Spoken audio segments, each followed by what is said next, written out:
जिंदगी में कभी न कभी हम सभी को दिल टूटने या एक गहरी निराशा के दौर से गुजरना ही पड़ता है। एक ऐसा समय जिसे पार करना एकदम नामुमकिन सा लगता है ना? लेकिन जरा सोचिए, क्या हो अगर इस भारी दुख और रिजेक्शन को देखने का पूरा नजरिया ही पलट दिया जाए। आज हम यही समझने वाले हैं कि जिसे हम अक्सर डिवाइन रिजेक्शन या ईश्वरीय अस्वीकृति कहते हैं, वो असल में एक बहुत बड़ी, एक बहुत ही अचूक सुरक्षा हो सकती है। तो सबसे पहला सवाल जो दिमाग में आता है, क्या सबसे करीबी इंसान के हाथों हुआ अपमान सचमुच एक हार है? जरा सोच कर देखिए। जब कोई ऐसा इंसान हमें ठुकराता है जिसे हमने दुनिया में सबसे ज्यादा अपना माना हो, तो वो जो दर्द होता है ना, उसे शब्दों में पिरोना बहुत मुश्किल है। उस पल में लगता है जैसे हम पूरी तरह हार गए। लेकिन क्या वाकई ऐसा है?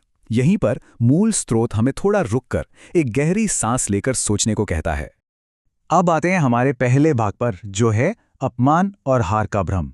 चलिए देखते हैं इसका क्या मतलब है। हम अक्सर सोचते हैं कि जब सबसे ज्यादा भरोसा करने वाले लोग ही हमारा दिल तोड़ते हैं, तो ये दर्द इतना असहनीय क्यों होता है। असल में जब हम किसी पर आंखें मूंद कर भरोसा करते हैं, तो हम अपनी सारी ढालें, अपने सारे सुरक्षा कवच नीचे रख देते हैं। और जब वही इंसान वार करता है, तो हम एकदम अकेले और निहत्थे महसूस करते हैं। ऐसा लगता है जैसे जमीन खिसक गई हो। लेकिन ये दर्शन हमें याद दिलाता है कि अलगाव की ये जो चुभन है, ये एक बहुत बड़ी विशाल तस्वीर का सिर्फ एक छोटा सा हिस्सा है। इसे ऐसे समझते हैं, यहां दो बिल्कुल अलग नजरिए हैं।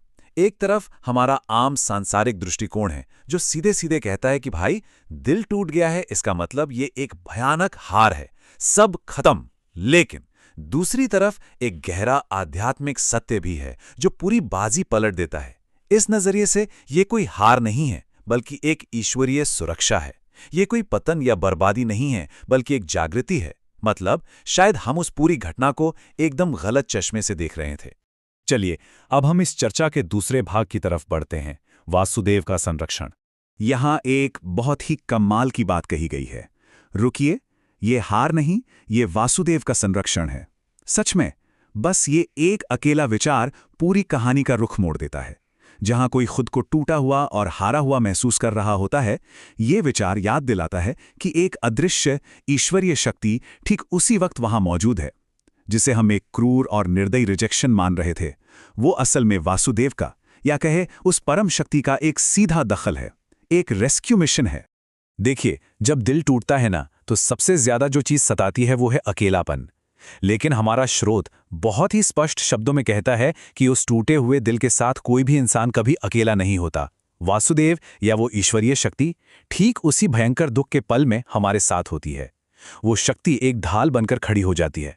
वो हमें उन चीजों और उन लोगों से खींचकर दूर कर रही होती हैं जो आगे चलकर हमारे लिए पूरी तरह विनाशकारी साबित होते। वो कहते ना, हमें बचाने के लिए ही वो दूरी बनाई जा रही होती है।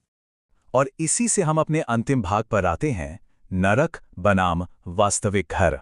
अब स्रोत ने यहां नरक की जो परिभाषा दी है, वो सच में आंखें खोलने वाली है।